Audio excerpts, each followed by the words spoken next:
Hello students, welcome to next gen physics. मैं हूं गुरप्रीत सिंह। आज हम क्लास 11th फिजिक्स में एक चैप्टर करने जा रहे हैं जिसका नाम है थर्मोडायनामिक्स। तो थर्मोडायनामिक्स में हम हीट से रिलेटेड कुछ प्रोसेस के बारे में पढ़ेंगे और हीट से रिलेटेड सिस्टम के अंदर किस किस तरह के चेंजेस आते हैं उनके बारे में पढ़ेंगे 11th फिजिक्स में थर्मोडायनामिक्स। कुछ क्वेश्चंस न्यूमेरिकल्स यानी कि डेरिवेशंस, न्यूमेरिकल्स एंड डेरिवेशन दोनों हमारे पास होंगे। ठीक है जी। तो सबसे पहले इसमें हमारे पास एक इंपॉर्टेंट क्वेश्चन है। दो तरह के मेन प्रोसेस इसमें हम पढ़ते हैं। एक प्रोसेस है आइसोथर्मल, दूसरा है एडियाबैटिक। अब इनको समझना हो तो कैसे समझेंगे, एक सिंपल सा एग्जांपल लेते हैं। सपोज हमारे पास एक पंप है जिस पंप से हम अपने बाइसाइकिल में हवा भरते हैं। अगर आप उस पंप को जब हवा भरते हैं यूज करके उसका, तो उसको कंप्रेस एक्सपेंड करते हैं उसके अंदर की एयर को, पंप गर्म हो जाता है। और अगर हम उसको धीरे धीरे धीरे कंप्रेस करें, धीरे धीरे उसको एक्सपेंड करें, तो पंप गर्म नहीं होगा। इन दोनों प्रोसेस को आपने याद रखना और समझ लो, यहीं से ही आइसोथर्मल और एडियाबैटिक को समझना बड़ा ज्यादा इजी हो जाता है। ठीक है जी। अब आइसोथर्मल और एडियाबैटिक में ये चीज आपने याद रखनी है और चलते हैं आगे। तो सबसे पहले आइसोथर्मल प्रोसेस एक ऐसा process, A change in pressure and volume without any change in temperature. ठीक है जी। धीरे धीरे कंप्रेस करें, धीरे धीरे एक्सपेंड करें, तो वही प्रोसेस होगा जो मैंने अभी बताया। उसके बाद ये दोनों एग्जांपल है, melting process and boiling process. इन दोनों में जब हो रहा हो तो टेम्परेचर कांस्टेंट होता है, मेल्टिंग के दौरान भी, बॉइलिंग के दौरान भी टेम्परेचर कांस्टेंट रहता है। ठीक है जी, जब हो रहा हो प्रोसेस ये। उसके बाद प्रोसेस मैंने अभी बताया, कंप्रेशन और expansion should be very slow, बिल्कुल स्लो होना चाहिए। अब ध्यान से देखें, जो वॉल्स हैं कंटेनर की वो परफेक्टली कंडक्टिंग होनी चाहिए, ताकि अंदर वाली कोई हीट अगर उसके अंदर प्रोड्यूस हो रही है तो बाहर जा सके और बाहर वाली हीट जो है वो अंदर आ सके। ऐसा हो सकता है। ठीक है जी। तो टेम्परेचर जो है वो कांस्टेंट रहेगा। अगर कोई अंदर हीट प्रोड्यूस होगी, बाहर चली जाएगी, अंदर वाली हीट बाहर से कुछ हीट अंदर आ जाएगी, तो अंदर का टेम्परेचर जो है वो सेम हो जाएगा, एक्सचेंज हो सकती है सिस्टम के साथ, सिस्टम की हीट सराउंडिंग के साथ एक्सचेंज हो सकती है। उसके बाद एडियाबैटिक प्रोसेस। अब जो एडियाबैटिक प्रोसेस है ये थोड़ा अलग है।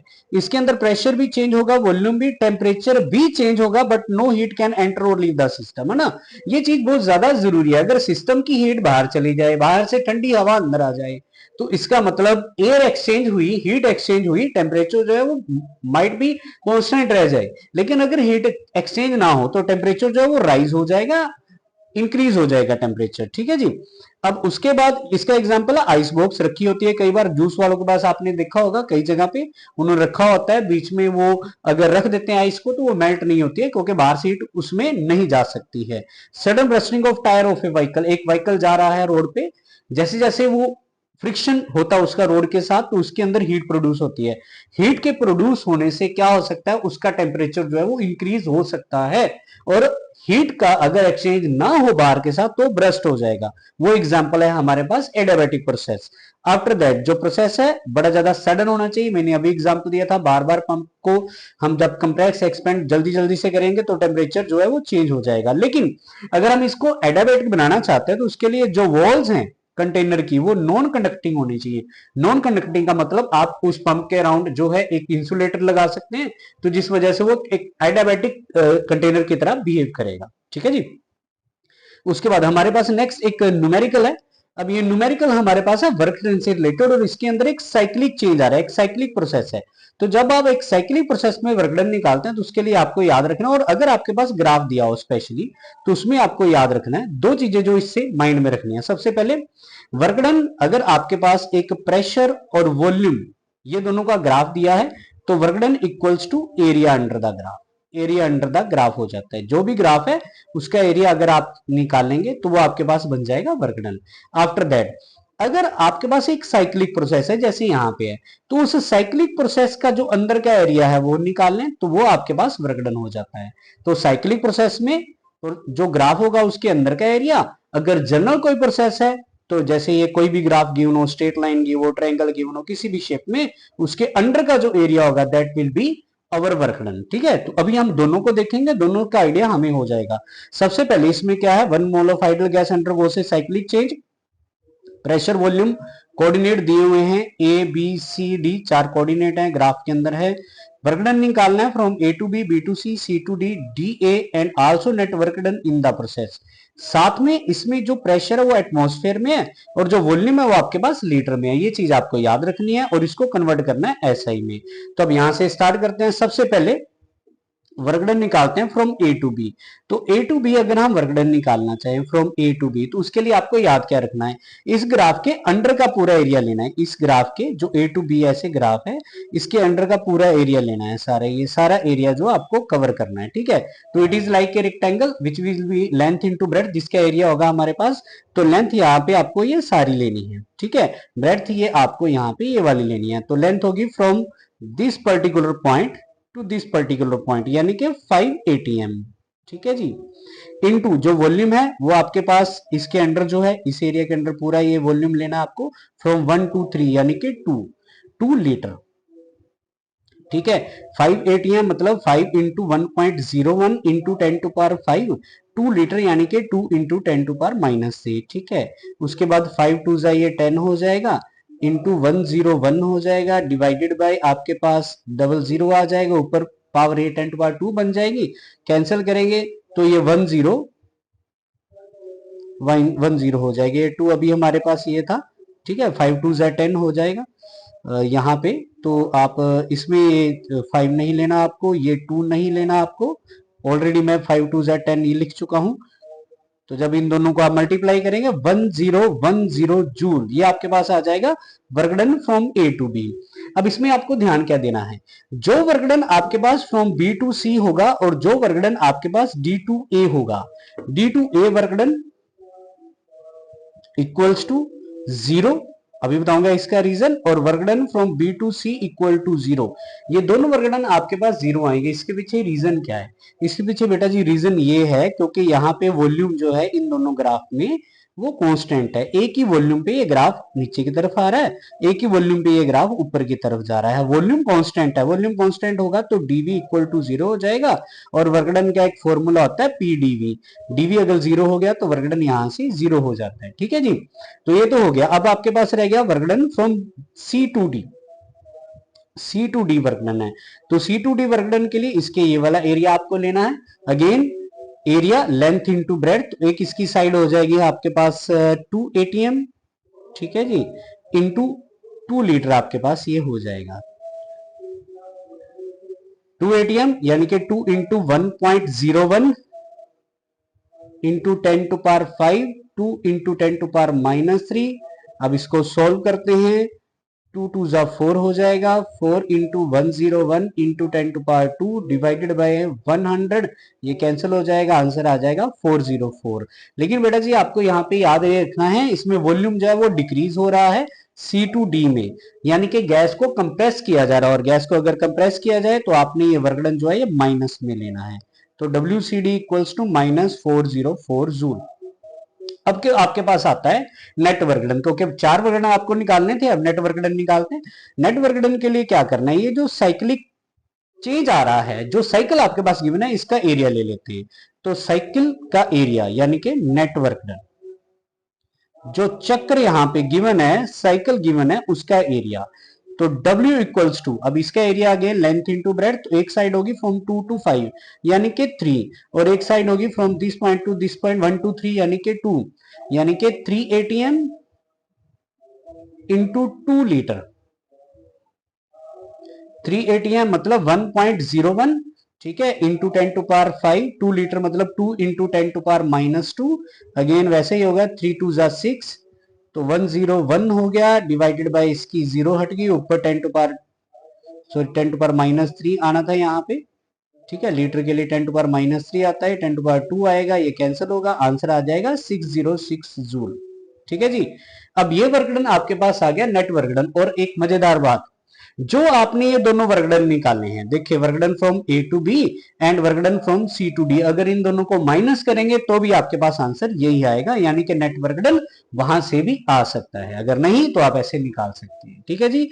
उसके बाद आपकी प्रैक्टिस के लिए वाला क्वेश्चन, इसको प्रैक्टिस करें और देखिए इसका आंसर मैच करता है कि नहीं करता। उसके बाद next, drive an expression for work done during an isothermal process. अब आइसोथर्मल प्रोसेस में आपको वर्क डन निकालना है, और उसके लिए कैसे वर्क डन निकालते हैं देखते हैं यहाँ पे, ठीक है जी। तो आपके पास क्या है, यहाँ पे आपके पास एक कंटेनर लेते हैं, सपोज इस कंटेनर के अंदर आपके पास कोई गैस एनक्लोज्ड है, इसके ऊपर एक पिस्टन गिवन है, वो पिस्टन आपके पास एक्सपेंड होता है, ठीक है। गैस का जो वॉल्यूम है, प्रेशर है, वो चेंज होंगे बट टेम्परेचर जो है वो कांस्टेंट रहेगा। पहले सपोज पिस्टन यहाँ पे था, फिर पिस्टन ऊपर की तरफ जो है वो हो गया, तो इस स्टेज पे प्रेशर था P1, वॉल्यूम था V1। इस स्टेज पे प्रेशर हो गया P2, वॉल्यूम हो गया V2। Initial pressure, initial volume, final pressure, final volume. और जो डिस्प्लेसमेंट हुई इन दोनों के बीच में, उसको आप लेट कर लेते हैं सपोज यहाँ पे dx, ठीक है जी। अब वर्क डन का फॉर्मूला आपके पास, वर्क डन निकालना है, dw equals to F dx होता है, ठीक है। F आपको प्रेशर इनटू एरिया में लेंगे, एरिया इनटू dx, ये वॉल्यूम हो जाता है, तो P dv हो जाएगा वॉल्यूम। अब यहां से आपको यूज करना है आगे आने वाले वर्क डन में एक स्पेशल पॉइंट को, एक स्पेशल इक्वेशन को, जिसको हम आइडियल गैस इक्वेशन बोलते हैं। साथ में अगर आप चाहें आइसोथर्मल प्रोसेस, जो आइसोथर्मल प्रोसेस होता है, आइसोथर्मल प्रोसेस, उस प्रोसेस में एक चीज याद रखें, पीवी इक्वल्स टू के होता है, pressure into volume equal to constant होता है। यहां पे यूज करते हैं हम ideal gas equation for 1 mole. वैसे पीवी इक्वल टू एनआरटी होता है, लेकिन एन नंबर ऑफ मोल्स 1 ले लें तो पीवी इक्वल टू आरटी हो जाएगा और P equal to RT upon V हो जाएगा। ऐसा हमने क्यों किया बेटा? क्योंकि यहाँ पे पी वेरिएबल है, लेकिन हम P का integration with respect to dv नहीं कर सकते टोटल वर्क डन के लिए, इसलिए मैंने P को पहले कन्वर्ट किया है। तो dw इक्वल्स टू P की जगह RT अपॉन V आ जाएगा into dv। Total work done के लिए इसका इंटीग्रेशन कर देंगे, राइट साइड पे RT दोनों कांस्टेंट है, उनका इंटीग्रेशन भी होगा, वो इस तरह से आ जाएंगे, 1/v आएगा साथ में। 1/v का integration with respect to dv करना है। अब इसके लिए थोड़ा आपको याद रखना है, यहाँ पे 1/v का इंटीग्रेशन हम सिंपल वे में नहीं कर सकते कि अगर आप v को ऊपर ले जाओ -1 हो जाएगा ना, तो इसकी -1 + 1 -1 + 1 करेंगे, v रेज़ पावर 0 अपॉन 0 यानी कि 1/0, यानी कि ये बन जाएगा इन्फिनिटी। तो ऐसे नहीं हो सकता, आप इसका स्पेशल इंटीग्रेशन आपको याद रखना है, इसका इंटीग्रेशन होता है log v, ठीक है। एक्सपोनेंशियल टर्म होता है, इसको हम लोग ई मतलब एक्सपोनेंशियल, ये लिमिट आ गई फ्रॉम v1 से v2। उसके बाद आप इसको लिमिट पुट करेंगे RT, लिमिट आएगी upper limit v2 minus lower limit, ये आपके पास आ जाएगी v1, upper limit minus lower limit. After that ये हो जाएगा log m minus log n identity होती है, log e v2/v1 हो जाएगा। अब ये log एक्सपोनेंशियल है, जब इसको नेचुरल लॉग भी बोला जाता है, जब इसको लॉगरिथम में कन्वर्ट करेंगे 2.303 आएगा RT log 10, और ये आपके पास आ जाएगा v2/v1। तो यहां से एक एक्सप्रेशन बन जाता है वर्क डन के लिए, टोटल वर्क डन। लेकिन अगर आपके पास, क्योंकि दोनों चेंज आ रहे हैं ना, प्रेशर एंड वॉल्यूम में, तो वॉल्यूम की फॉर्म में अगर प्रेशर की फॉर्म में आ जाए तो क्या होगा? तो यहां पे आपको याद रखना है एज पीवी इक्वल्स टू के है, यानी कि कांस्टेंट है, तो इसकी इनिशियल वैल्यू और इन दोनों का प्रोडक्ट की फाइनल वैल्यू आपस में इक्वल होनी चाहिए। तो यहां से अगर आप v2/v1 निकालेंगे, वो आपके पास बन जाएगा p1/p2। तो उसको आप वर्क डन वाले फॉर्मूला में रखें, 2.303 RT log 10, और ये आपके पास हो जाएगा p1/p2 के नाम से। ये भी वर्क डन आप यूज कर सकते हैं, ये भी वर्क डन आप यूज कर सकते हैं, जैसे आपको एक्सप्रेशन दिया होगा। ये अगर नहीं पूछा गया तो सारा करें आप, और जो न्यूमेरिकल गिवन है उसमें आप अकॉर्डिंगली कोई फॉर्मूला यूज करते हैं जैसे आपको पूछा गया हो। उसके बाद नेक्स्ट है drive an expression for work done during an adiabatic process. अब एडियाबैटिक प्रोसेस में प्रेशर, वॉल्यूम और टेम्परेचर तीनों वेरिएबल होते हैं। तो इसके लिए आपने जो कंटेनर चूज करना है, वैसे तो आपने सिंपली एक डायग्राम बनाना है सिर्फ अपने प्रोसेस को समझने के लिए, लेकिन इस कंडक्टर की मैं जो वॉल बना रहा हूं वो यहाँ पे डबल वॉल बना रहा हूं, तो आपको ये अंडरस्टैंड हो पाए कि एडियाबैटिक है। इसके अंदर हम एक पिस्टन का यूज करेंगे, वैसे ही ये इंसुलेटिंग पिस्टन होता है, ठीक है। पिस्टन जो है वो एक्सपेंड हो रहा है, सपोज पहले उसकी पोजीशन यहाँ पे थी, बाद में उसकी पोजीशन जो है वो चेंज हो गया ऊपर की तरफ। तो initial pressure P1, volume V1, temperature आपके पास T1, final pressure P2, volume V2, temperature T2। Displacement in दोनों के बीच में जो हुई उसको dx नाम दे देते हैं, और वर्क डन देखते हैं क्या आता है। सबसे पहले small work done f dx, आपको टोटल वर्क डन चाहिए, इसका आप इंटीग्रेशन करने जाएंगे, लेकिन उससे पहले इसको कन्वर्ट करते हैं, pressure into area into dx होता है, तो ये आपके पास बन जाएगा PdV। अब यहाँ पे थोड़ा आपको ध्यान देना है, एडियाबैटिक प्रोसेस की इक्वेशन का यूज करना है। एडियाबैटिक प्रोसेस की जो इक्वेशन है वो तीनों वेरिएबल्स के बीच में आती है, प्रेशर, वॉल्यूम एंड टेम्परेचर, इन तीनों का रिलेशन होता है आपस में। अभी के लिए हमारे पास ये जो इक्वेशन है प्रेशर और वॉल्यूम का रिलेशन है, तो यहाँ पे यही एक ऐसा रिलेशन यूज करेंगे जो एडियाबैटिक को रिप्रेजेंट करेगा, पीवी गामा इक्वल्स टू के।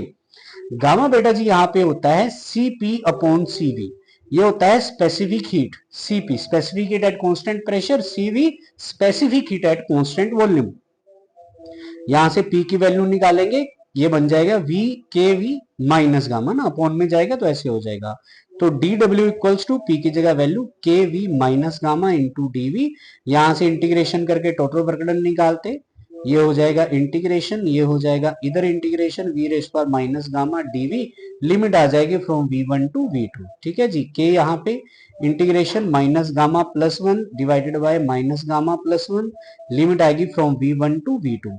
अब ये जो माइनस गामा प्लस 1 है ये इधर ले ले, माइनस गामा प्लस 1 बाहर ले ले, अंदर लिमिट पुट कर दें, upper limit v2 raise power 1 minus gamma भी लिख सकते हो आप इसको, minus v1 raise power 1 minus gamma. ठीक है जी, उसके बाद अब ये वर्कडन के इक्वल आ रहा है, तो k अपॉन, यहाँ पे कैसा स्टेप करें, इस k को अंदर मल्टीप्लाई कर दें, तो नीचे आपके पास जो बचेगा इधर साइड में 1 माइनस गामा बचेगा, k को अंदर मल्टीप्लाई कर दे, k v2 1 minus gamma minus k v1 1 minus gamma. ठीक है, अब इस k को अंदर मल्टीप्लाई करके होगा क्या, हमने अभी देखा कि जो PV raise power gamma equal to k है, कांस्टेंट है, इसका मतलब P2 V2 gamma which are the final values of pressure and volume, और ये इसकी इनिशियल वैल्यूज हैं, ये आपस में इक्वल होनी चाहिए, दोनों के इक्वल्स टू k ले लिया।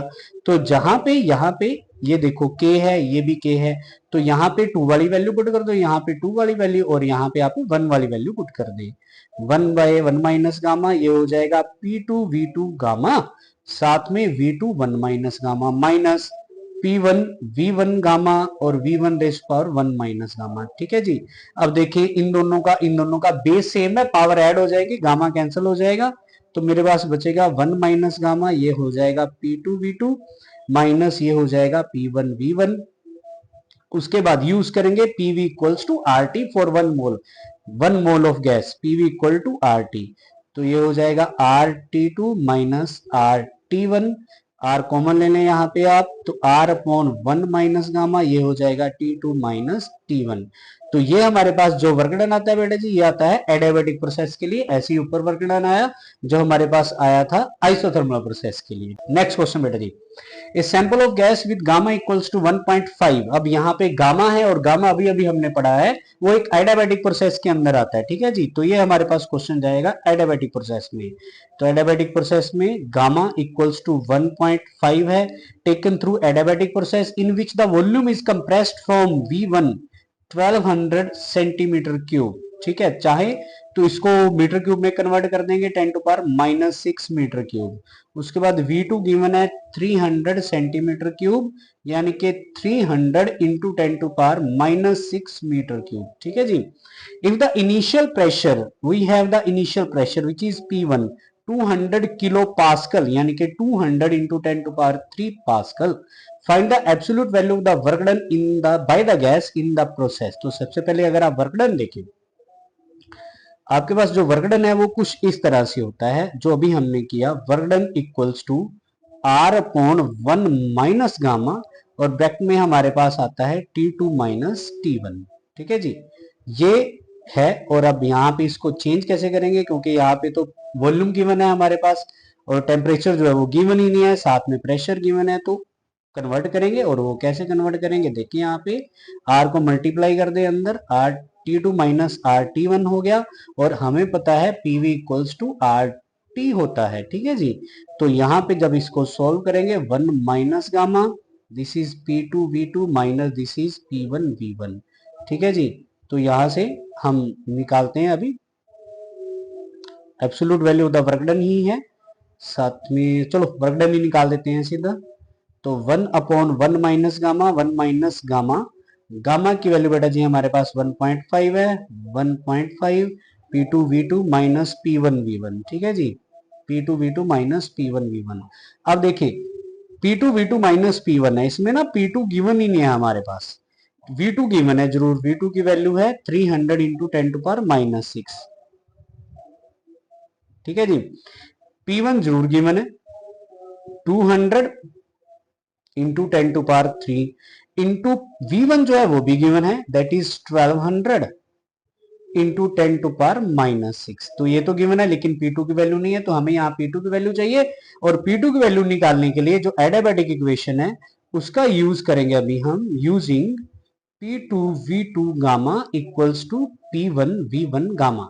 तो अगर आपको यहां से P2 निकालना है, ध्यान से देखें P1 और इधर V1 बाय V2 दोनों की पावर जो है वो गामा हो जाएगी।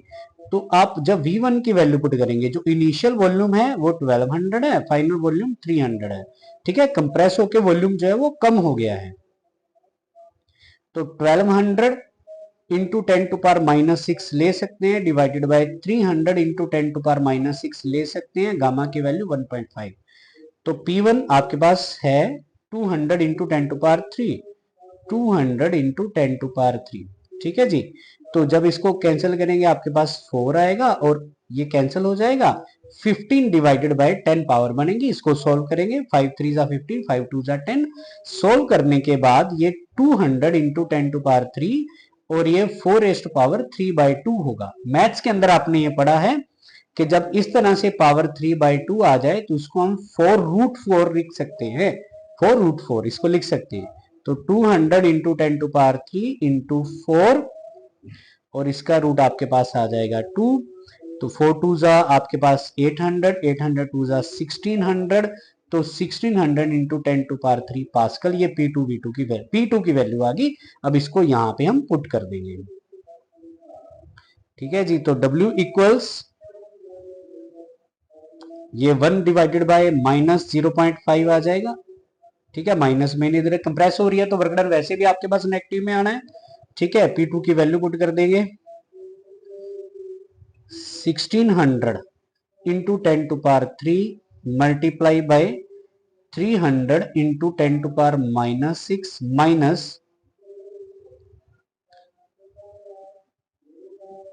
200 into 10 to power 3 1200 into 10 to power minus 6, ठीक है जी। चलो ये आपके पास जब इसका पॉइंट हटाएंगे ऊपर जाएगा, ये 2 आ जाएगा। अब इसके बाद 16 मल्टीप्लाई बाई 3, 16 3 जा 48 पावर हो जाएगी into 10 to power 4 into 10 to power 3 into 10 to power minus 6 minus 12 2 जा 24, ठीक है जी। साथ में पावर हो जाएगी 24 multiply by 10 to power 4, 10 to power 3, 10 to power minus 6, ठीक है जी। उसके बाद जब सोल्व किया जाएगा यहाँ पे तो 4 प्लस 3 7 माइनस 6 1 यानी कि 480 माइनस यहाँ पे भी ये बन जाएगा 240 माइनस 240 आएगा और जब इसको मल्टीप्लाई करेंगे answer will be minus 480 joule. ये आपके पास आंसर बनेगा work done in an adiabatic process. अब एग्जांपल जो है क्वेश्चन बहुत ज्यादा इंपॉर्टेंट है क्योंकि इसके अंदर दोनों तरीके से आपने P2 की कैलकुलेशन भी देख ली, साथ में आपने वर्क डन भी देख लिया, दोनों चीजें आ गई, ठीक है जी। उसके बाद state first law of thermodynamics and on it's basis establish a relation between two specific heat of A gas. Cp और Cv का रिलेशन आपको लेना है, फर्स्ट लॉ ऑफ थर्मोडायनामिक्स का यूज करना है। और फर्स्ट लॉ ऑफ थर्मोडायनामिक्स आपके पास होता है dQ equals to du plus dW। अब इसका यूज करेंगे। इसका मीनिंग ये होता है आपने किसी सिस्टम को हीट सप्लाई की, वो हीट जो है वो दो टाइप में कन्वर्ट हो जाती है। फर्स्ट होती है change in internal energy. Internal energy मतलब sum of kinetic energy, potential energy, ये एनर्जी इसमें आती है। और वर्क डन जो होता है, अब ये डिपेंड करता है कि अगर हम सिस्टम को हीट दे रहे हैं तो सिस्टम के ऊपर वर्क डन कर रहे हैं, लेकिन अगर हम सिस्टम के पिस्टन को कंप्रेस कर रहे हैं तो हम उसके ऊपर वर्कडन इस तरह से कर रहे हैं, ठीक है। कंप्रेशन में हम वर्कडन करते हैं, हीट देने पे सिस्टम एक्सपेंड होना चाहती है। जैसे एक प्रेशर कुकर का एग्जांपल है ना, प्रेशर कुकर में क्या होता है कि हम हीट देते हैं, उसके अंदर की जो स्टीम बनती है वो एक्सपेंड होना चाहती है बाहर, वो विसल की फॉर्म में बाहर निकलती है। वो एग्जाम्पल हो सकता है इसका, हीट देने पे सिस्टम कैसे एक्सपेंड होना चाहता है, इंटरनल एनर्जी चेंज हो रही है, वर्क डन हो रहा है ना, वर्क डन करना चाहता है, कुकर को ऊपर की तरफ उठाना चाहता है, विसल की फॉर्म में बाहर होता है। ठीक है जी, चलो इसका यूज करना है आपने, और यूज सीपी और सीवी का रिलेशन निकालना है। ठीक है जी, इसी को देखते हैं। तो सबसे पहले हमने गैस को हीट किया एट कांस्टेंट वॉल्यूम, तो यहां पे एट कांस्टेंट वॉल्यूम पे हम गैस को हीट करते हैं। कांस्टेंट वॉल्यूम पे हीट करते हैं तो D Q equals to D U plus D W की जगह मैं पी डी वी लेता हूं। कांस्टेंट वॉल्यूम है तो चेंज इन वॉल्यूम जीरो आएगा, D Q equals to D U हो जाएगा, और डी क्यू की जगह आपको यूज करना है स्पेसिफिक हीट का formula number of mole one के लिए, नंबर ऑफ मोल आपने वन लेना है। तो वैसे तो डी क्यू आपके पास D Q equals to N C D T होता है, लेकिन जब यहां पे यूज करेंगे N1 आ जाएगा, CV आ जाएगा, dt equals to D U, इसको इक्वेशन नंबर 1 लेना है आपने। उसके बाद सेम गैस को आपने हीट करना है एट कांस्टेंट प्रेशर, और जब कांस्टेंट प्रेशर पे आपने हीट करना है सेम रेंज ऑफ टेम्परेचर होनी चाहिए। अगर यहाँ पे टेम्परेचर आपने dt लिया है तो वहां पे भी टेम्परेचर dt ही लेंगे। ठीक है, तो डी क्यू डैश ले लेंगे, डी यू आपके पास सेम रहेगा ऐसे, प्लस डी डब्ल्यू वर्कडन जरूर होगा यहाँ पे, क्योंकि यहाँ पे वर्कडन जीरो नहीं आएगा, वॉल्यूम चेंज हो रहा है, प्रेशर कांस्टेंट है। डी क्यू डैश जो चेंज हुई थी हीट सीपी डी आ जाएगा यहाँ पे, और D you from first number equation CV D था, ये सीवी डी आ जाएगा, प्लस ये आ जाएगा पीडीवी। अब यूज करते हैं इक्वेशन 1 मोल ऑफ गैस के लिए PV equals to R T. अब इसका डिफरेंशिएशन करेंगे, कांस्टेंट प्रेशर पे सपोज ये डीवी बाई डी हो गया, वॉल्यूम चेंज हो रहा है, टेम्परेचर भी चेंज हो रहा है। ठीक है, तो ये आपके पास इस तरह से ये कैंसिल हो जाएंगे, तो पी डीवी इक्वल्स टू हो जाएगा आर डी टी। अब इसको उठा के आप सेकेंड नंबर इक्वेशन में पुट कर दें, put this value in equation number second. Simple expression है, बड़े अच्छे से आप इसको याद रख सकते हैं। जब इसको पुट करेंगे आप तो CP D T equal to CV D T plus PDV की जगह हो जाएगा आर डी टी। ठीक है, डी टी कॉमन लेके दोनों तरफ कैंसिल हो जाएगा, CP equal to CV plus R है, यहां से ये पता चला CP minus CV equal to R हो जाएगा, और ये भी पता चला that CP is greater than CV, ये भी होता है CP is greater than CV. ठीक है जी, ये आपको याद रखना है। उसके बाद नेक्स्ट क्वेश्चन है बेटा जी आपके पास एक numerical, a tyre pump to a pressure of 3.375 atmosphere at 27 degree Celsius suddenly burst. अब टायर ब्रस्ट हो गया, एडियाबैटिक प्रोसेस का एग्जांपल अभी हमने पढ़ा, calculate the temperature of the escaping air given gamma equals to 1.5। तो इसके अंदर आपके पास ना गामा दिया है 1.5। ठीक है जी, और एक आपके पास प्रेशर दिया हुआ है P1 3.375 एटमॉस्फेयर। ठीक है, एक टेम्परेचर दिया हुआ है 27 डिग्री सेल्सियस, इसको आपने लेना है 1, और इसको कन्वर्ट करना है आपने केल्विन में, तो ये आपके पास हो जाएगा 300 केल्विन। ठीक है, आपको यहाँ पे टेम्परेचर निकालना है एस्केपिंग एयर का, तो T2 आपने निकालना है, और P2 जो आपने याद रखना है, पहले तो जो गैस है वो टायर के अंदर थी। ठीक है, लेकिन जैसे वो ब्रस्ट हुआ वो गैस बाहर निकली, इस टाइम पे उस टायर का जो प्रेशर है वो वही है जो एटमॉस्फेयर का प्रेशर है, तो जो फाइनल प्रेशर होगा यहाँ पे वो आपको याद रखना है 1 एटमॉस्फेयर होगा। इसके लिए बेटा जी आपने एक रिलेशन यूज करना है, P1 gamma -1 into T2 equals to P2 gamma -1 T1। तो आप इसको यूज करें और सॉल्व करें, इसका आंसर आपके पास आ जाएगा। आपके लिए प्रैक्टिस का क्वेश्चन है, ये फॉर्मूला मैंने बता दिया है, वैल्यू सारी बता दी है, इसको आपने सॉल्व करना है। आफ्टर दैट बेटा जी अगेन एक क्वेश्चन है, if at 50 degree Celsius and 75 centimetre of mercury pressure a definite mass of A gas is compressed slowly and suddenly. अब देखिए दो तरह के प्रोसेस इसमें ऑलरेडी दिए गए हैं, एक स्लोली और एक सडनली। स्लोली का मतलब आप गैस को स्लो जब कंप्रेस करेंगे एक्सपेंड करेंगे तो वो एक आइसोथर्मल होना चाहिए, सडनली का मतलब वो एक एडियाबैटिक प्रोसेस होना चाहिए, तो दोनों इसमें है। Then what will be the final pressure and temperature of the gas in each case if the final volume is 1/4 of the initial volume. ठीक है जी, तो सबसे पहले एक इनिशियल टेम्परेचर जो आपके पास गिवन है T1 that is 50 degree Celsius, और इनिशियल जो प्रेशर है this one P1 that is 75 centimetre of mercury pressure.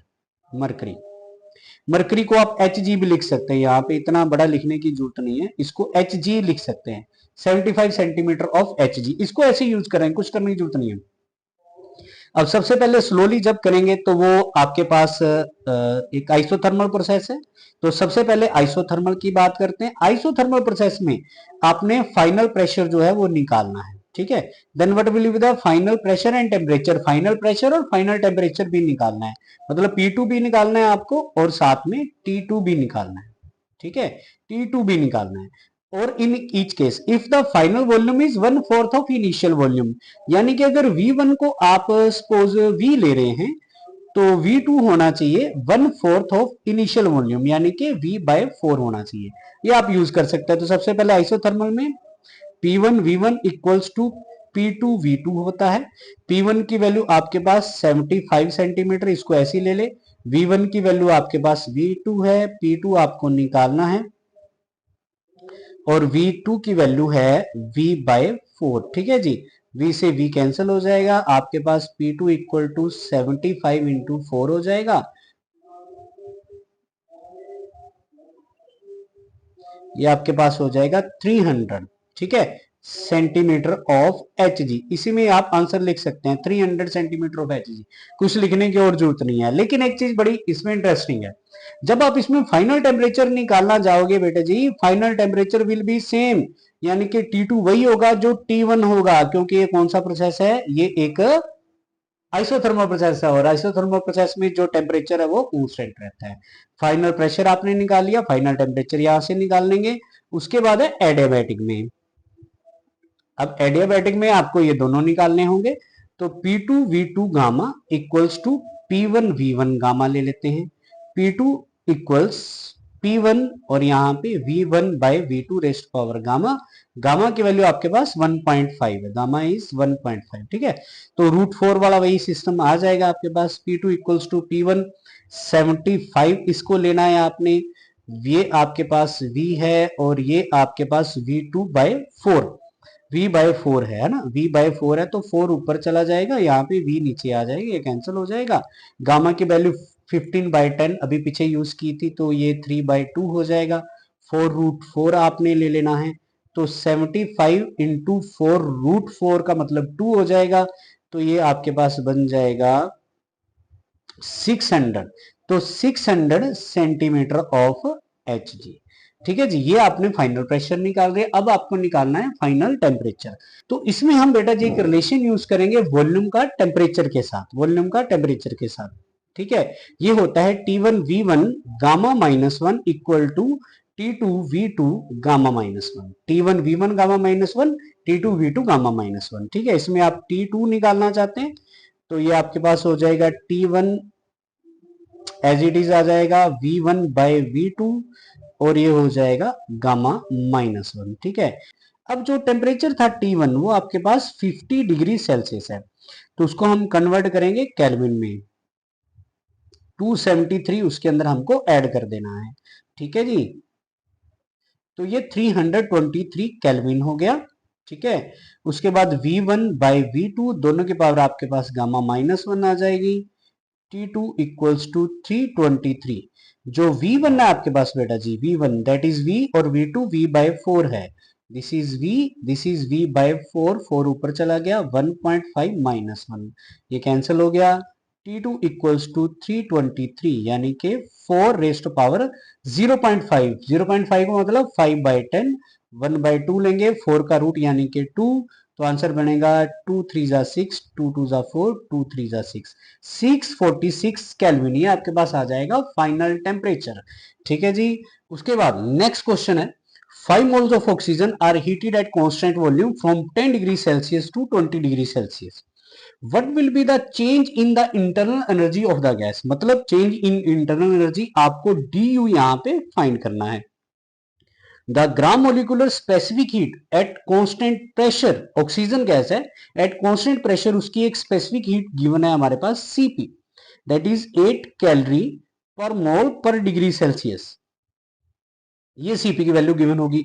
साथ में गैस कांस्टेंट गिवन है विच इज 8.36 जूल पर मोल पर डिग्री सेल्सियस। अब एक चीज आपको यहाँ पे ध्यान देनी है, देखिए सीपी जो है वो आपके पास कैलोरी में गिवन है, लेकिन जो आर गैस कांस्टेंट है ये जूल में गिवन है, तो इसको सबसे पहले हम कैलोरी में कन्वर्ट करेंगे। तो जब आर को हम जो जूल में गिवन है कैलोरी में कन्वर्ट करेंगे 4.18 से डिवाइड कर देंगे, ठीक है। उसके बाद ये 2 कैलोरी पर मोल पर डिग्री सेल्सियस हो जाएगा, ठीक है। ये जूल को कैलोरी में कन्वर्ट करने का मेथड होता है। उसके बाद ये आपके पास आ जाएगा आर जो है दैट इज गैस कांस्टेंट। अब हमने सीपी और सीवी इन दोनों का एक रिलेशन यूज करना और यहाँ पे सीवी फाइंड करना है, ठीक है। तो हमारे पास रिलेशन होता है जो पीछे हमने किया था, CP minus CV equal to R. यहां से आप अगर सीपी निकालना चाहें, सीपी, तो CP minus R equal to हो जाएगा सीवी। तो बस यहां से हम वैल्यू पुट कर देंगे और हमारे पास सीवी आ जाएगा। सीपी की वैल्यू है हमारे पास 8 माइनस 2, ये हो जाएगा सीवी। तो सीवी इक्वल्स टू 6, और ये जो आया 6 ये कैलोरी पर मोल पर डिग्री सेल्सियस में हमारे पास आएगा। उसके बाद ये तो आ गई वैल्यू आपके पास सीवी के, लेकिन इसको यूज कहां पे करना है, देखिए हमने डी यू निकालना है। अभी सीवी आ गया है तो हम फर्स्ट लॉ ऑफ थर्मोडायनामिक्स का यूज करेंगे। फर्स्ट लॉ ऑफ थर्मोडायनामिक्स यानी कि D Q equals to D U plus D W, ठीक है, इसका यूज करते हैं। अब डी क्यू सपोज हमें यहाँ पे फाइंड करना है, डी क्यू। एक चीज और हम यहाँ पे लिख सकते हैं साथ में, D Q plus equal to D U plus हमारे पास आ गया पी डी वी। उसके बाद change internal energy D U आपको निकालना है, तो D U equals to D Q minus PDV आ जाएगा। डी क्यू अब कहां से आएगा, जो स्पेसिफिक हीट का एक फॉर्मूला होता है हमारे पास दैट इज एनसीडीटी, लेकिन यहां पे आपको सीवी लेना है, एनसीवीडीटी माइनस पी। कांस्टेंट वॉल्यूम पे हीट किया गया था इसलिए चेंज इन वॉल्यूम जीरो आ जाएगा, ये जीरो हो गया तो ये हमारा जीरो बन जाएगा। अब यहाँ पे सारी वैल्यू पुट कर देते हैं। 5 हमारे पास नंबर ऑफ मोल्स है, 5 इंटू सीवी, स्पेसिफिक हीट हमारे पास आ जाएगी 6 into D T. D T change in temperature 10 degree Celsius से 20 डिग्री सेल्सियस तक चला गया है, तो हम यहाँ पे डिफरेंस कर देंगे 20 माइनस 10, 5 6 30, 30 इंटू 10, तो आंसर बेटा जी हमारे पास आ जाएगा 300। Now this value is change in internal energy, और ये चेंज इन इंटरनल एनर्जी हमारे पास जो आएगी वो कैलोरी में आएगी, 300 कैलोरी। ये हमारे पास चेंज इन इंटरनल एनर्जी आ जाएगा, ठीक है जी। और डी यू आंसर आ गया, यही आपको जो इसमें फाइंड करना था। उसके बाद अब ये नेक्स्ट क्वेश्चन है हमारे पास, volume of 10 metre cube of a liquid is supplied with 100 kilo calorie of heat at expand at a constant pressure of 10 atm to a final volume of 10.2 metre cube. Constant pressure पे heat किया गया है, work done आपको निकालना है and change in internal energy निकालनी है। तो उसके लिए बिल्कुल यही वाला फॉर्मूला आपने यूज करना है और इसको सॉल्व करने की कोशिश करनी है। ये आपके लिए होमवर्क की तरह एक क्वेश्चन मैंने यहाँ पे दे दिया है, ठीक है जी। तो ये था आपके पास आज का हमारा सेशन। ये हमारा इंस्टाग्राम चैनल है, इसको जाके आप फॉलो कर सकते हैं। आज के लिए इतना ही है, इन क्वेश्चन की प्रैक्टिस करें अच्छी तरह से। Thank you.